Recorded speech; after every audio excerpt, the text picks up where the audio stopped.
Drafting the Magic features the thoughts and opinions expressed by Christian Ilton, Eric Pessolano, and today's guest, and do not in any way reflect the views or opinions of the Walt Disney Company or any of its subsidiaries.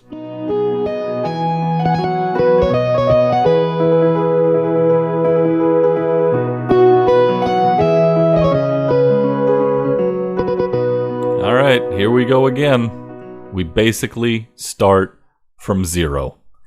We're tied 4-4. I had to get my act together. I don't know that I'm going to be able to survive if you win 3 in a row. It is a brand new ball game once again. And yes, today I go for 3 in a row, something I have never done. Obviously, you have never done too. But the big thing is, if I win today, I actually have a lead in the series for the first time. And I know there's plenty of people probably rooting against that, but I'm really hoping it happens today. The one thing for viewing purposes, right? We want people to listen in. If it got to like 7-1 after 8, it'd be over. No one would listen. They didn't care. It's a huge lead. Yeah. So what it felt like the first 2 weeks, by the way. I was like, oh boy, this is going to be like 10-0. Well, being the great company man that I am, I think keeping it close is best for business. Yeah, I will say that. And going back on a couple of episodes, first off, I can't tell you how many times in the last 2 weeks Sarah has told me she really wanted you to win. And that, it comes down to possibly one pick, right? Mm-hmm. I had 3 of her favorite attractions. You had 2 of her favorite attractions. And it came down to that. And then you go to Ellen last week, and it was things you've experienced and things that she hadn't experienced, and that might have been what sunk you. So yeah. It's that we never know what the guest judge is going to say. I think we've got an exciting guest judge today, but I will be honest with you, Eric, before we get to her, I don't think I'm going to do well. I don't know Halloween very much.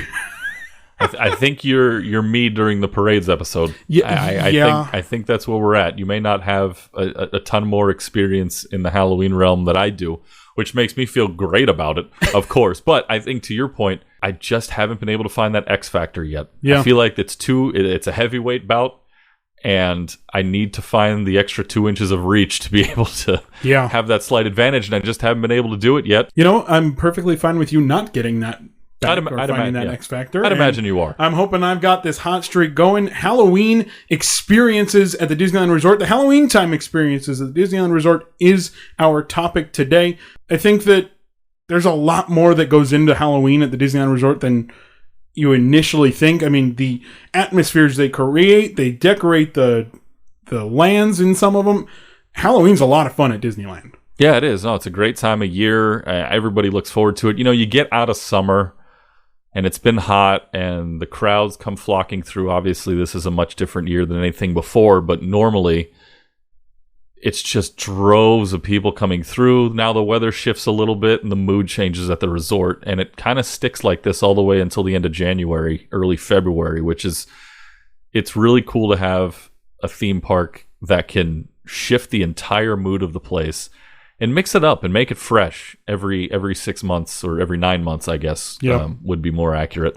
So really, really looking forward to it whenever we can get back to Halloween time at the Disneyland Resort. Oh, we miss it. But I've got a common friend of ours, a common former coworker of ours. Nikole Cornejo is joining us all the way from wherever she is to be our judge for Halloween experiences. Nikole, how you doing? Hey guys, I'm good. How about yourselves? Oh, well, we're hanging in there. I like the geographically vague. Yeah. Wherever she is. I'm just so famous. You have to protect me. It's true. Yeah. Can't have all my fans just coming at my door. I mean, that was the idea, right? We've got to make sure everybody is safe. We can't have anybody knocking down the door. Nikole, what makes you qualified to judge our Halloween experiences here today? Well, I really love it. I don't know if you can tell from my attire with my Mickey-themed Halloween everything. I don't know. I've always had a great love for anything spooky or spoopy, which is a little different.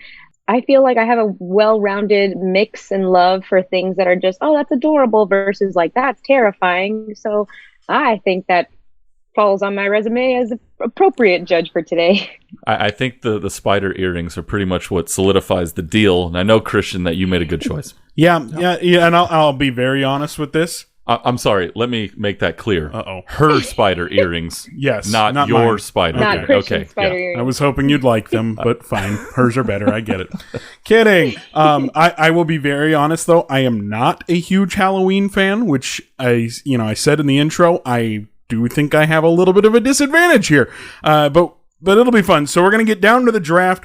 The draft is going to be held between Eric and I, as usual. 2 big rules, as usual. Number 1, we have to have experienced them, which is why I'm at a disadvantage here, because I feel like I haven't experienced half of the things at Disneyland that you can do with Halloween. But the other one, Eric, is we're not going for the easy apples to pick off the tree.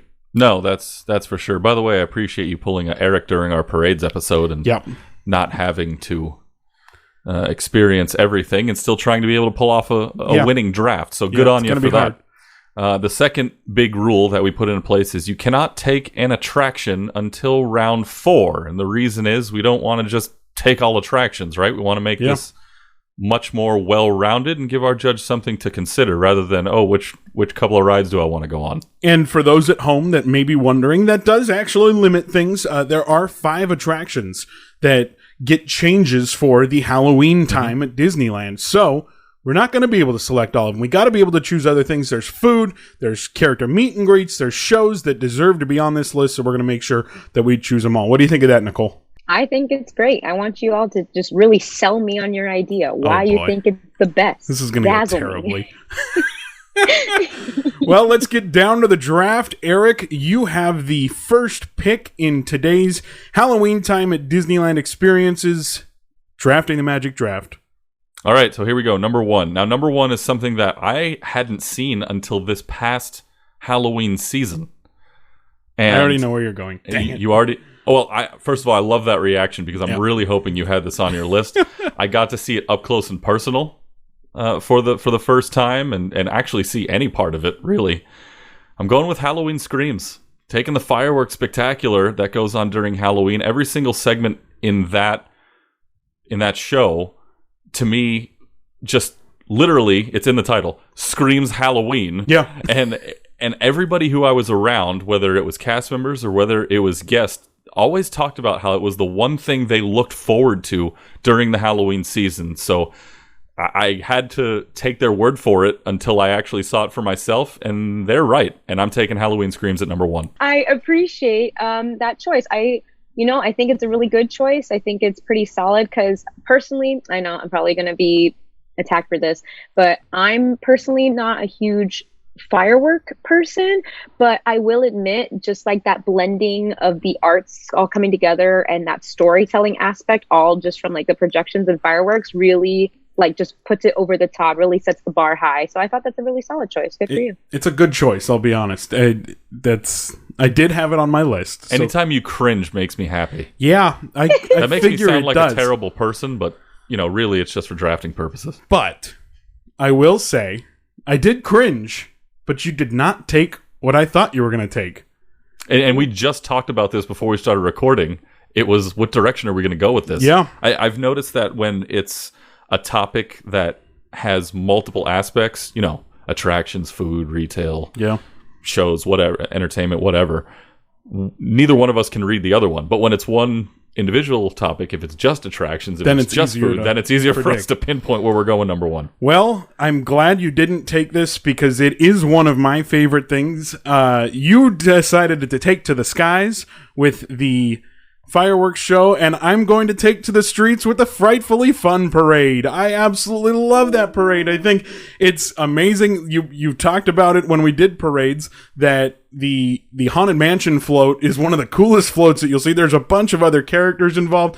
I love it. Nikole, what do you think of the Frightfully Fun Parade? Oh man, I'm so torn right now. Like literally, the moment I first saw it, I instantly became a little kid because the concept's still the same. Like we've had Halloween parades in the past, but for some reason, just seeing the cast members put their all in these dance moves. But what really sold it for me was the Cheshire Cat I lost my mind seeing the Cheshire Cat living his best life on the back of that float. I even have an Instagram of me just zooming in, be like, it's the Cheshire Cat! Like, I lost it.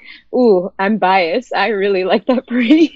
I'm liking that out of round one. And that's why, because I don't think you had seen it before until last year. I think you had mentioned that. And so when you said something you hadn't seen till last year, I was like, oh man, I'm losing the parade. But I didn't. I got it, and I'm super excited about it. I think that the grave diggers with the sparks that were flying off the shovels and all the cool things in that parade. There are some really cool things. Of course, the headless horseman trotting down the street. It's no chef's kiss. Perfect, right? It's no boo to you, which I've heard from a lot of people, including our parade judge, that Disney World has the Boo to You parade, and it's amazing, but Frightfully Fun is a good one, and I'm glad I got it at number 1. So we've both taken something in our top 5. Yeah. I had Frightfully Fun in my top 5, so I'm going to have to go to the backup list. Yes. But I don't have to go to the backup list for number 2. Uh-oh. As we move on to the second round. This one was something that was brand new to the Oogie Boogie Bash last year. And I thought, when I first read about it, my thoughts were, this could be really cool, or this could be really, I'm going to go with not cool. It turned out to be really cool, and I appreciated the way it was done. I'm taking Villains Grove at number 2. I knew it. Yep, that they overlaid the Redwood Creek Challenge Trail.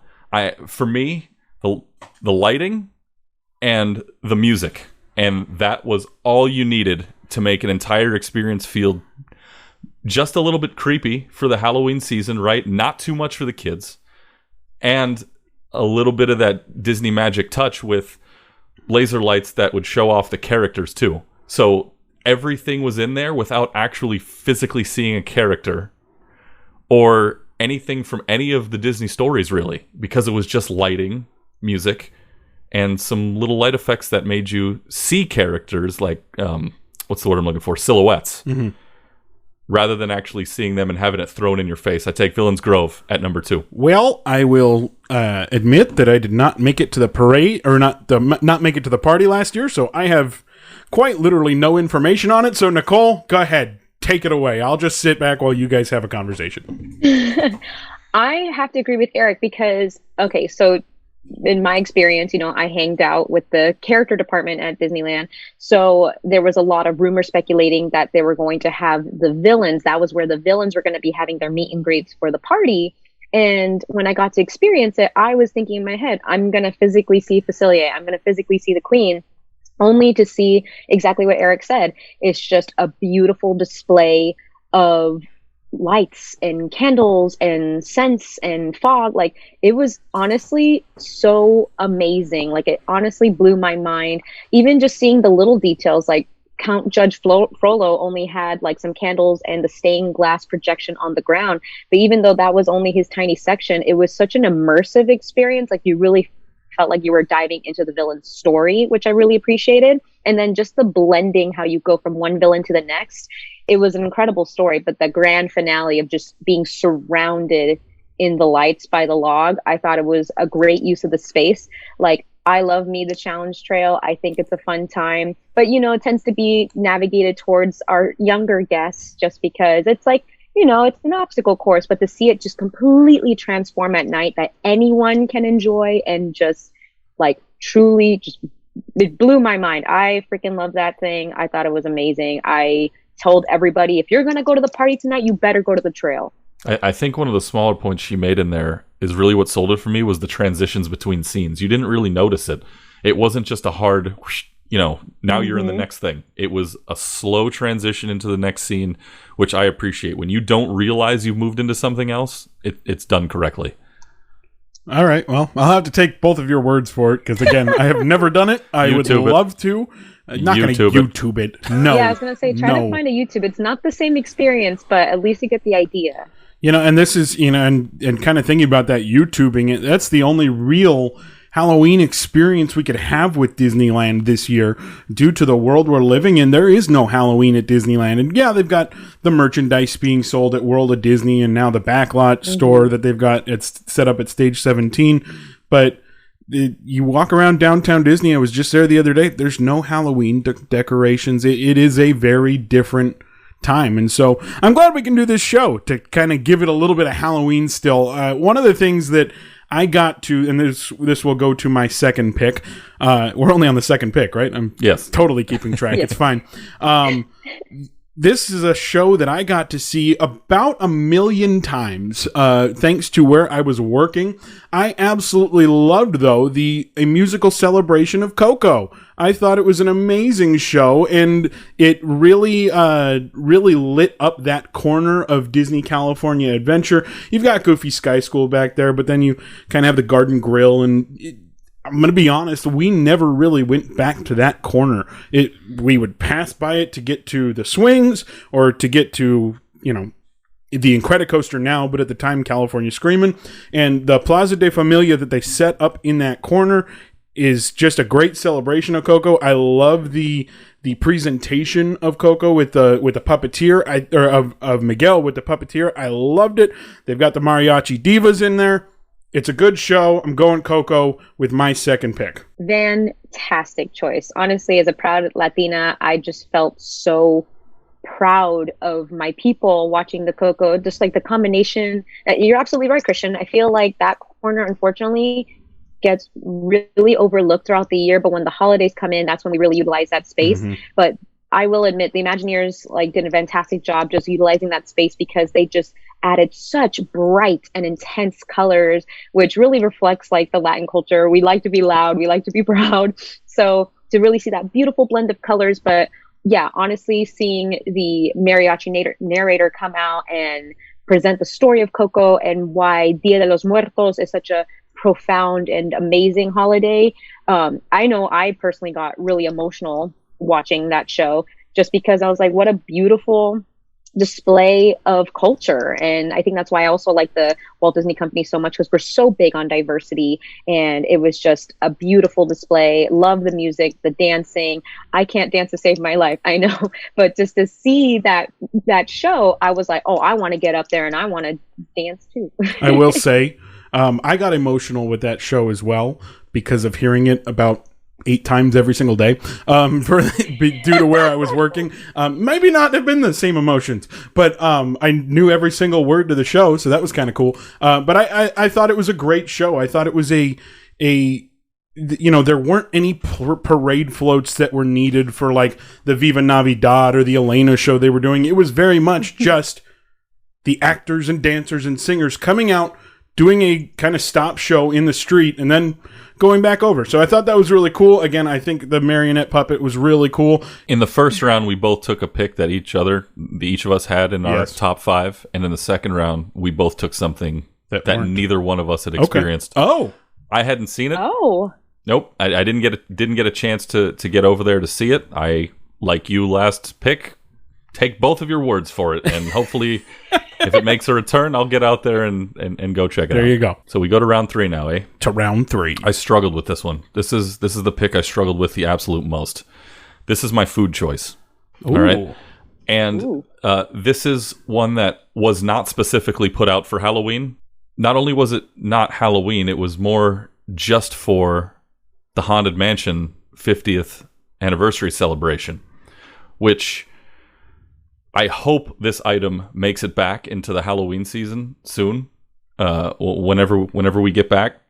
But I'm going to take the bride and groom churros that were part of that celebration. And the reason I'm doing that is for a couple reasons. One, it's a churro. You have to get a churro when you go to Disneyland. I mentioned that in our snacks episode a while ago when Brady McDonald criticized me harshly for it. Yep. But I still pulled out that victory, so I feel pretty good about That's all this. that matters. And second, if you eat something at Disneyland and it doesn't absolutely get everywhere on you or the space around you, did you really even eat anything? Probably not. With the vanilla powdered churro and the chocolate powdered churro, right, bride and groom, that's what I'm taking at number 3. might have been the best churros I've ever had in my life. And I'm not big on flavored churros, just like I'm not terribly huge on parades. Mm-hmm. But sometimes they come out and they surprise you, and you got to take them. Bride and groom churros at number 3. I love how you said that if you didn't just make a mess on the area or yourself, I was like, man, Custodial must love you. I help. I would help. Model member. Love you. You're giving them work. I feel bad just because I've never personally had that churro. I will admit, I think Disneyland churro is the most superior churro, and I completely agree with you. You did not have a real Disney trip if you did not at least have a churro. I want to take your word on it just because it's chocolate sounds delicious. So I'm sure it's a delectable Halloween delight. What we need to do is we need to start another scoreboard for us and put a notch every time I take something the judge hasn't experienced. Yeah. Because I think I lead the world in that category. Yeah, you might. Although I took a couple of parades that Genevieve hadn't seen, so you're not the only one. So it happens. I have also never had these churros, but churros are good, so I assume it's a good pick. Theoretically, that kind of lines up. So for my third pick, I am going the exact same route as you. It is a food item that is not necessarily curtailed for Halloween, but it is the only sold during the fall time. It actually cuts off right when Disney starts going to the Christmas time. Mm. Boom, they bring in the new special of the season. But my favorite, and I will say this is my favorite food item I have ever had, and I'm worried that Nikole is not going to have experienced this as well. The white cheddar ale and bacon soup that is sold over at Pacific Wharf Bakery is the best food I've ever had at a Disney park. And that is high praise because I've had some darn good food at a Disney park. But that soup is killer. It comes in the bread bowl. It's my favorite. Nicole's got a smile on her face. I can't tell if she's had it or not, though. Go ahead. Break my heart. Here we go. No, Christian, I'm honestly really proud of you just because, first of all, that location is amazing.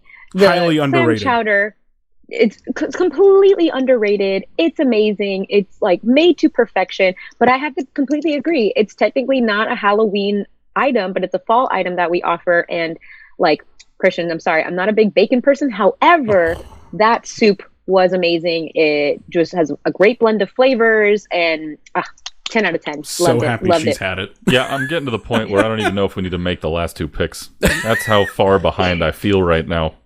Well, the last 2 picks are big ones, though. But I will say just because it's the topic right now, you have to go over there whenever Disney California Adventure does reopen. The secret menu item, there's not a lot of secret menus at Disney. But there, you can get the bread bowl filled with macaroni and cheese. Mm-hmm. And that is something that is honestly what we need more of in America. So life-changing. I think at Harbor Galley you can get a lobster mac and cheese too. Yeah. I found that out 2 days ago. Oh, there you go. I didn't even know that. And I'm a big lobster guy. Yeah. I don't know. I classify it as a Halloween item because it is only sold during the Halloween time. So that is my, and Nikole can judge this how she will. She may not judge that as a Halloween item, and that's completely up to her, but it is only sold during that time. In my mind, it's a Halloween time item, and I'm sticking to it with my number 3. That's fine. We'll see how the rest of these picks go, and I'll decide at the end whether or not I file a formal protest. Here we go. Oh, boy. All right. Here we go. Round 4. We're going to attractions. Here we go. They are eligible. And I'm going to take one because that would be irresponsible of me not to. Of course.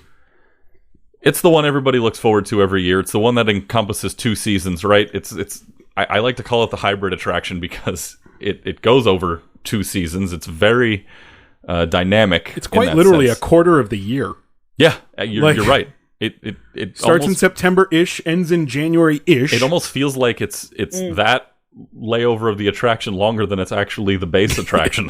It's not, but it sometimes it feels like that. I'm taking Haunted Mansion Holiday. I think for me, name another attraction in which every season it comes around, there's an item or part of the attraction that everybody looks to see. What's the reveal? What's it going to be? And that's the gingerbread house in the ballroom scene, of course.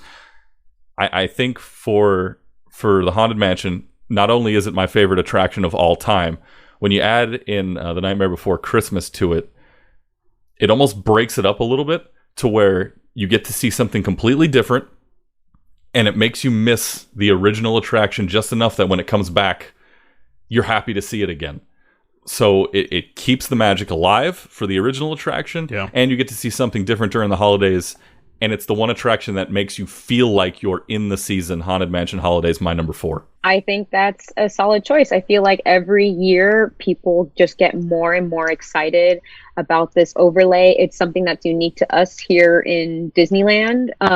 Exactly that. I think it's a moment where not only do the guests get to have fun because it's the overlay, but also the cast members who are in the baking department get to have fun too, because they're like, oh, what fun new thing are we going to reveal to our guest in the ballroom? I know I look forward to it. That's the whole reason why I ride the attraction. I'm like, what is the house this year? And the fact that the whole room just smells of beautiful gingerbread. It's an amazing attraction. But honest to goodness, I think in that whole attraction, my favorite piece of detail, she's actually a newer addition to the overlay, but Sally, I thought Sally was fantastic. She's outstanding, just looking at Jack and like popping her little foot. She's adorable.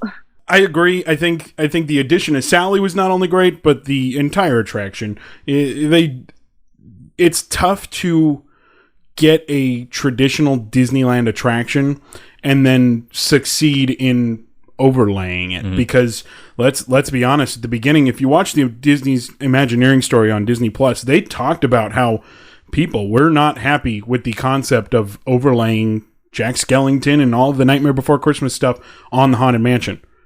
That is a home run every single year. Every single year. So it's a good pick. It was an easy pick. I feel like it was the obvious one. It needed to be made. I had to get back into this race somehow. So I'm glad that this was a quote-unquote Christian show, and I got the chance to pick first, so happy to be back in the game. Hey, it's but that's the thing, is the rule presented us a challenge to try to draft other things, but the attractions at Disneyland and Disney California Adventure that get the overlays, that's a big part of the Halloween time, and so I'm glad we're finally free of that rule and can draft. I am going to go to the other theme park with my number 4 pick. Guardians of the Galaxy Monsters After Dark has been an awesome addition.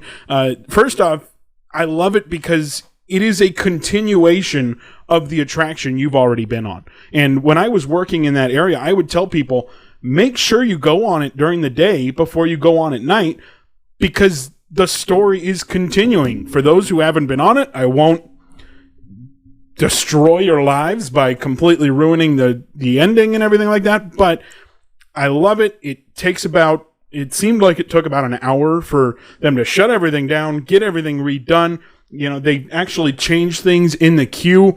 The video screens in the queue are completely different. Rocket even has a different monologue that he does in the prep area. I think it's such a cool attraction. It's the only song, the Monsters After Dark song that they did, is actually written for the attraction. And so that's a lot of fun, although I love me going up and down with Elvis the entire time. That's easily my favorite song on that attraction.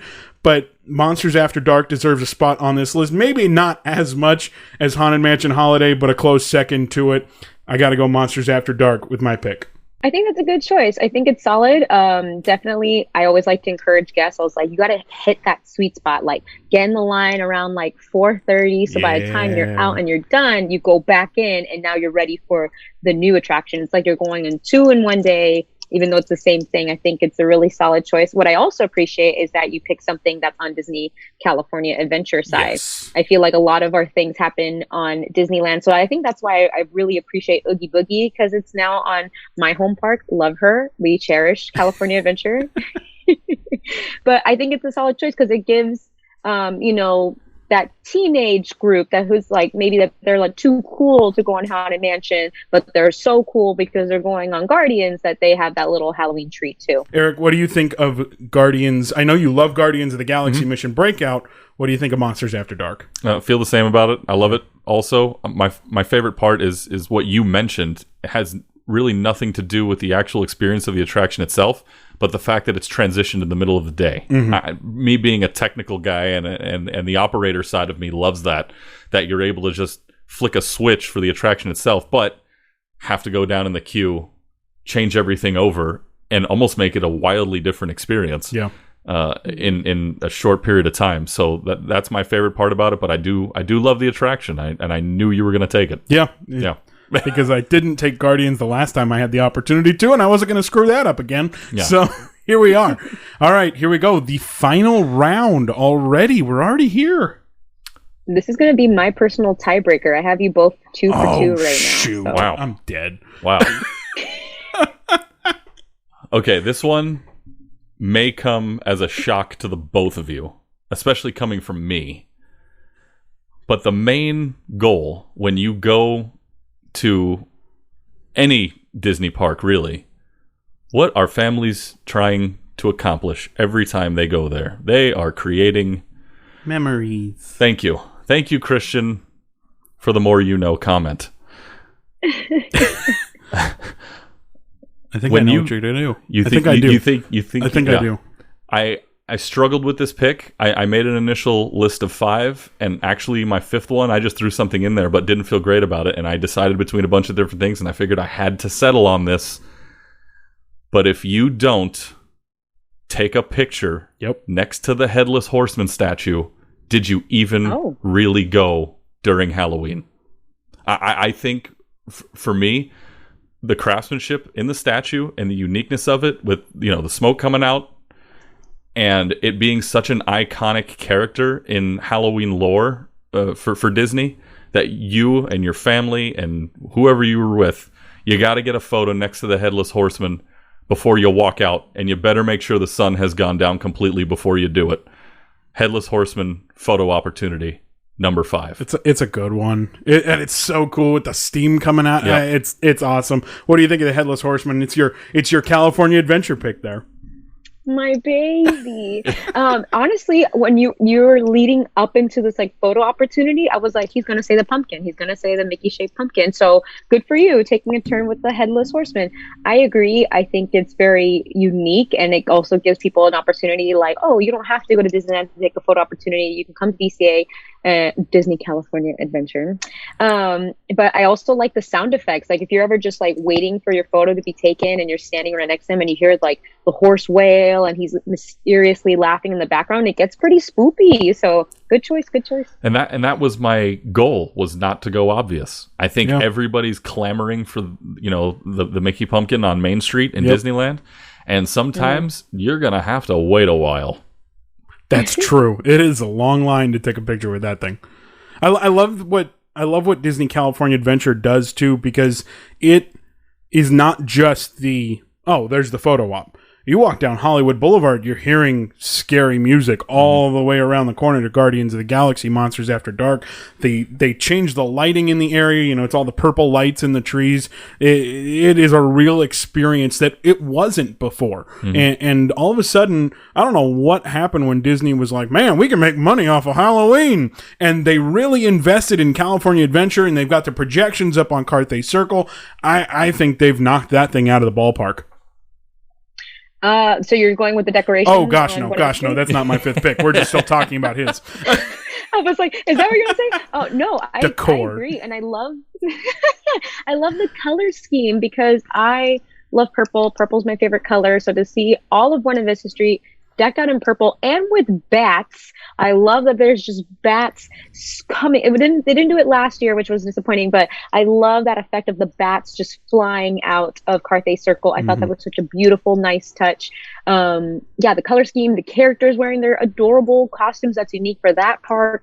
Yeah, I think it just has a good feel, but it fits with the timeline. This is how we did Halloween back in the 1920s, and I was like, yes, history. I may have just love it. Upsold your pick. So hey, I appreciate it. Also, you really haven't lived until you're standing in the Esplanade at somewhere around midnight, 1 a.m. when there's no guests around, and Oogie Boogie's maniacal laugh comes over the loudspeakers and scares the living daylights out of you because you're not ready for it.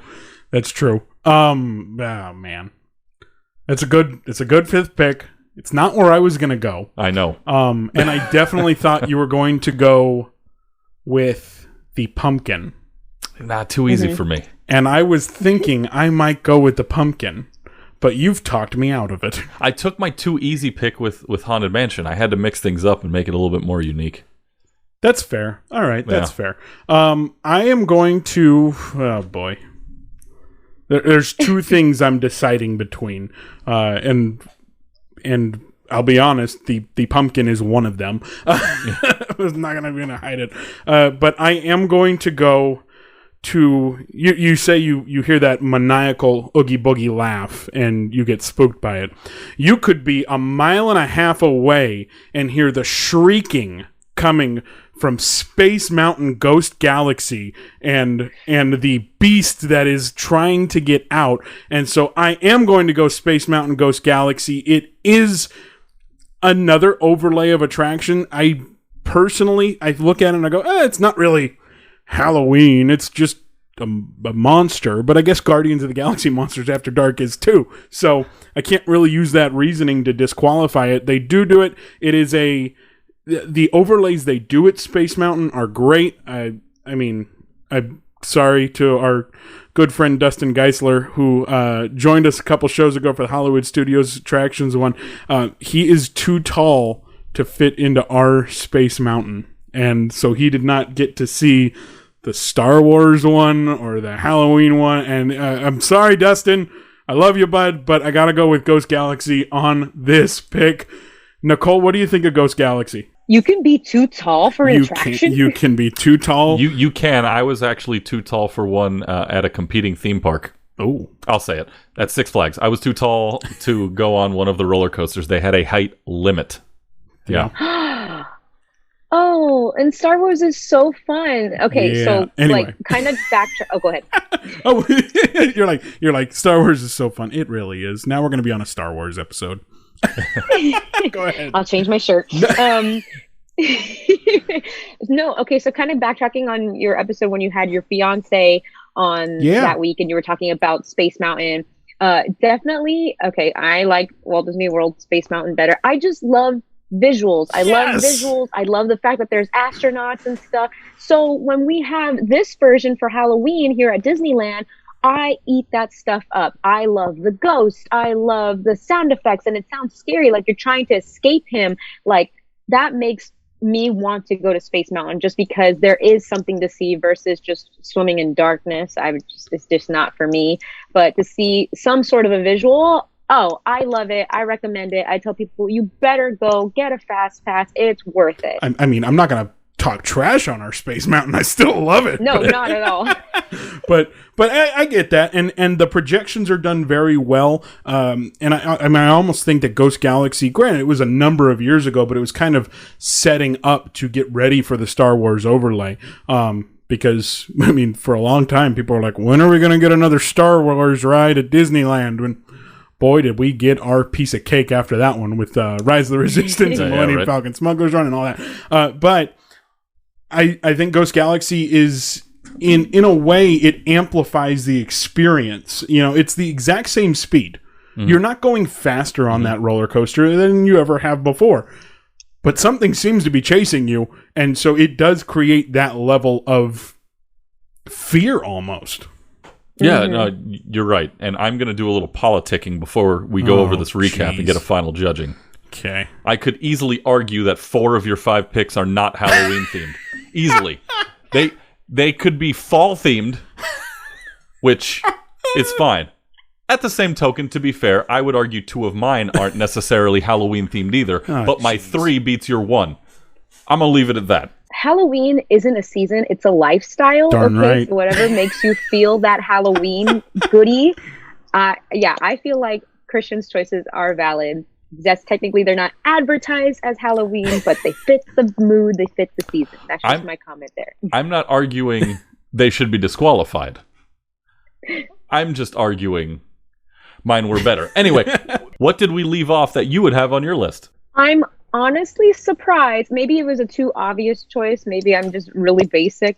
But I'm honestly surprised neither of you had mentioned like the Oogie Boogie Bash in general. If not, meeting Oogie Boogie himself in the Animation Academy.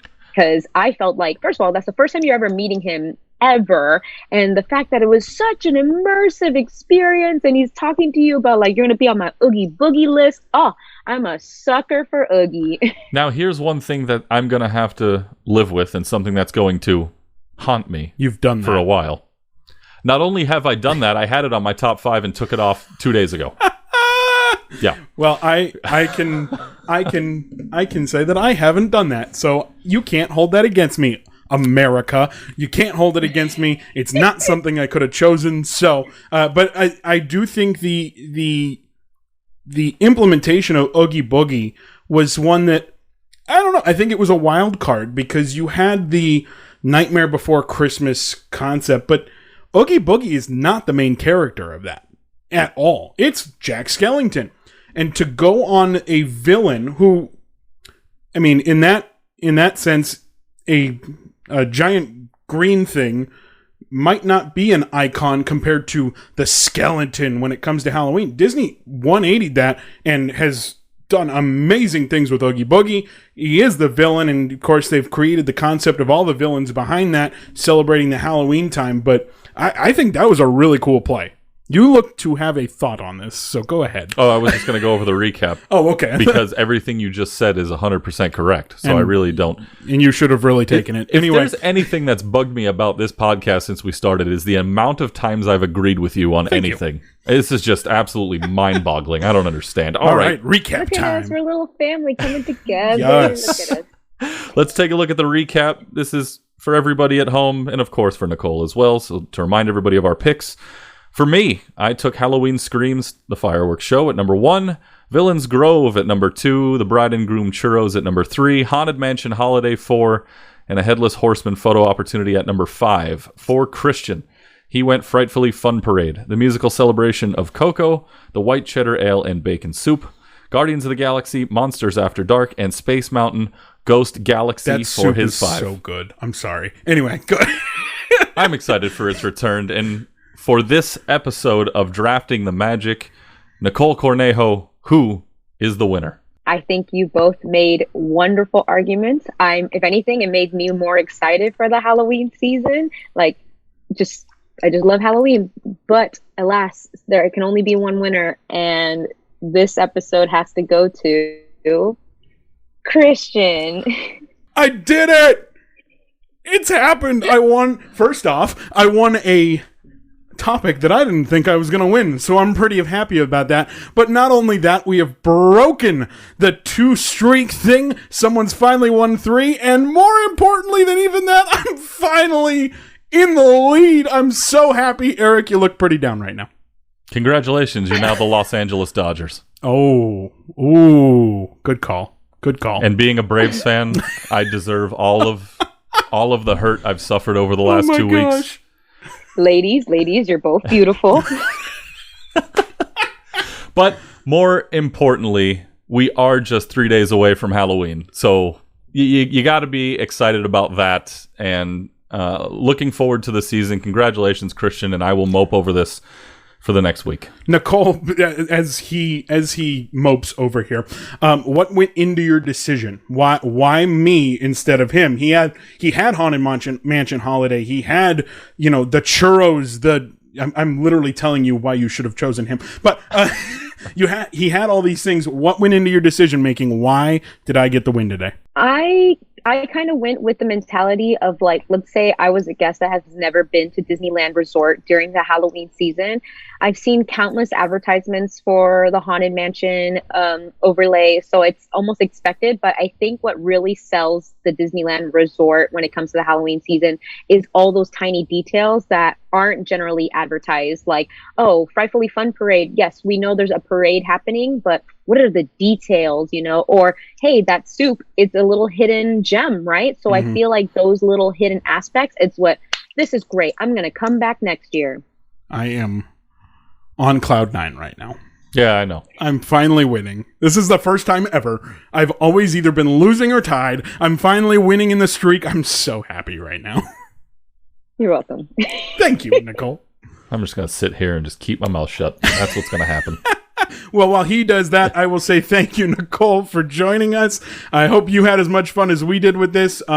I don't know if Eric had fun with this now that I'm looking at his face, but thank you so much for joining us, and a very happy Halloween to you. A happy Halloween to you too, guys. Thank you. I'm honored to be part of this process with you. Thanks, Nikole. We'll talk to you soon.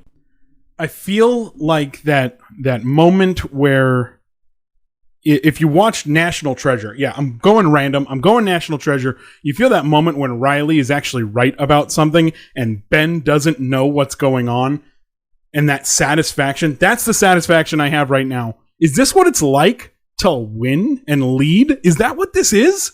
I don't know. I've never won 3 in a row. I am. Well, but you've led, and I've led twice. I am so happy. We finally broke the mold. We finally have Christian on top, and I might cry. Like, I'm that happy. Well, like I said, just like my Braves, I've blown a 2-game lead twice. Here we are again. Well, no, I tried to go a little bit more unique and go out there a little bit. I didn't want to take 2 attractions. I considered it. Yeah. And then elected not to do it, and it bit me in the end, with much like everything else has the last 3 weeks. But hey, like I said, it's Halloween time, and I love the fall. It's good. Yeah, I'm a sports guy. It's good football weather. I'm very excited. Halloween's awesome, and it's on a Saturday this year. So, it doesn't really get much better than that. So, great time to be around, but it's the only thing right now keeping me from crying all over this table. I'm so excited about it. Finally got a W. Finally got the win, and well, I've had 3 W's in a row actually. Now that I think about it, and I am finally leading in the series. I think there are a couple of honorable mentions. First off, I think it's very highly underrated how Cars Land gets decked out for Halloween now. I mean, and you've got Luigi's Rollickin' Roadsters, which turns into Luigi's Honkin' Halloween, and Mater's Junkyard Jamboree turns into Mater's Graveyard Jamboree. And just the decor in that area it's awesome. And so I think those things might have missed our list, but I think that Disney does an overall job, a great job of changing an area that, let's be honest, Cars Land doesn't have any Halloween, or Cars doesn't have any Halloween stuff, except maybe Mater and the Ghost Light little short that they did, and all of his little shorts they did. But I think they did a great job with the land. I love the decor during Halloween in Cars Land, just because they take all, the car parts and all the road signs and make them into, whether it's a spider or a jack-o'-lantern or whatnot. I think that's really cool. Yeah, I had a list of 10 things, right? And I got 4 of my top 5. I only had to go to the backup list for one thing, which all I can do is execute my plan and hope for the best. Yeah. And I continuously get bit by the judge hasn't experienced it bug. Which, again, and I've had some questions from friends who've listened and said, hey, don't you want to make sure that the judge has done everything? No, we don't want to do that. That's not because part of the show. The idea is literally getting lucky, right? Yeah. We don't want to have any type of knowledge and know. I'll rewind to we'll talk about episode 1 and Dustin's episode when we did Hollywood Attractions. Mm-hmm. Episode 1, yes, I knew that John Hale had his streak of Radiator Springs racers. Yeah. However, I didn't know he was going to be the judge before I made my list, and I had racers at number 1 anyway, right? Mm-hmm. I didn't change it or leave it because it was him. And with Dustin, I had no idea his favorite ride ever was the Great Movie Ride, but it was mine at Hollywood Studios, so it was left there. The idea is not to know going in, getting lucky, and just kind of picking what you think the judge would like. Yeah, and I would say neither of us really knew much about Nikole in what she knew, what she liked, what she didn't like, what she had tried. I mean, I think back to, like I had mentioned, the parades episode. Genevieve hadn't done 2 of my parades, at least, if I can remember right.